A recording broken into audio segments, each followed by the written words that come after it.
Reaksi kita terhadap sebuah tindakan orang yang berperilaku buruk atau tindakannya itu menunjukkan sebuah kecurangan atau kejahatan, menunjukkan kedewasaan kita. Karena kedewasaan bukan saja dilihat dari aksi-aksi seseorang, tetapi bagaimana dia bereaksi terhadap aksi orang lain. Apalagi aksi-aksi keburukan, kecurangan, atau tipu muslihat yang lalu kemudian terumumkan ke khalayak ramai. Reaksi seseorang itu akan menunjukkan siapa dia. Karenanya kita perlu berhati-hati, karena orang yang dewasa tidak akan gegabah untuk segera berkomentar. Dia akan pelajari dulu keadaannya. Dia perlu mengkaji dulu akan berita yang beredar, sehingga dia tidak buru-buru menghakimi, tidak lalu mendadak menjadi komentator handal dan menyuarakan kebencian kepada banyak orang. Tentu saja orang jadi ikut-ikutan, tertular, latah untuk juga ikut membenci akan peristiwa tersebut. Karenanya selain tidak gegabah, orang yang dewasa, dia juga tidak latah ikut-ikutan apa yang orang lain katakan. Latah karena umumnya mayoritas menilainya seperti itu, saya juga ikut Jadi akhirnya beredarlah berita yang buruk tentang keburukan seseorang yang sebenarnya kalau diberitakan kemana-mana juga tidak mengubah apa-apa, tidak membuat orang yang buruk juga menjadi baik. Karenanya kita perlu berhati-hati dalam berkomentar, berhati-hati mengungkapkan pendapat, kaji dulu lebih dulu ada apa sih sebenarnya di balik itu semua, supaya kita jangan latah berserapah.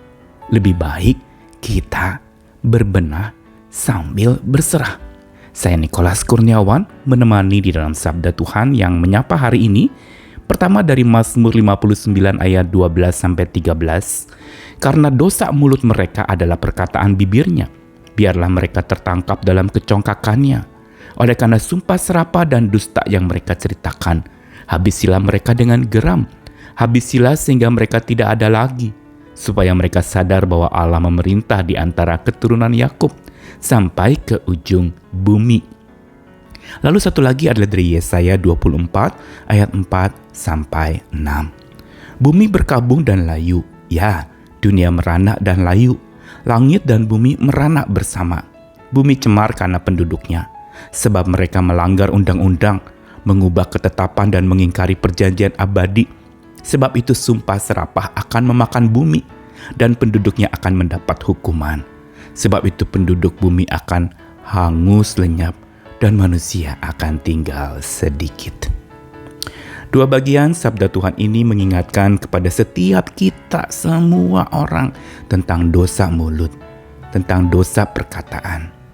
Kita patut mengkaji lagi, dan ini merupakan sebuah masalah serius, yaitu perkataan kita. Seperti ungkapan yang mengatakan mulutmu adalah harimaumu, kata-katamu adalah sesuatu yang bisa buas sekaligus culas, dan membuat orang jadi ikut tertular dengan kata-kata yang buas dan culas itu.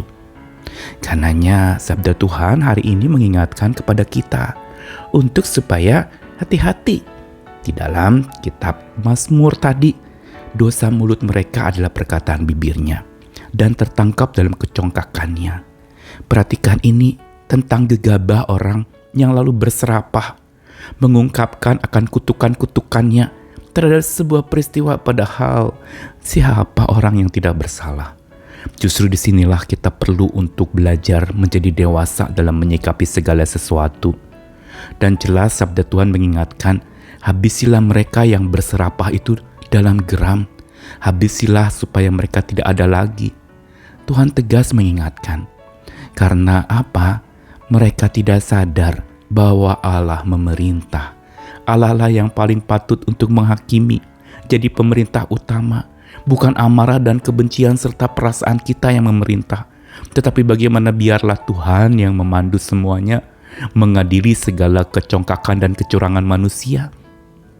Begitu juga di dalam Yesaya dengan tegas bahwa memang bumi merana, langit dan bumi merana karena penduduknya cemar.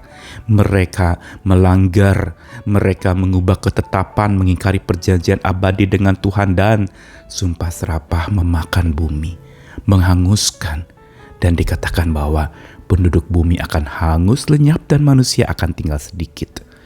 Pesan ini tegas sekali diungkapkan oleh Yesaya kepada orang-orang yang latah mencerca berserapah.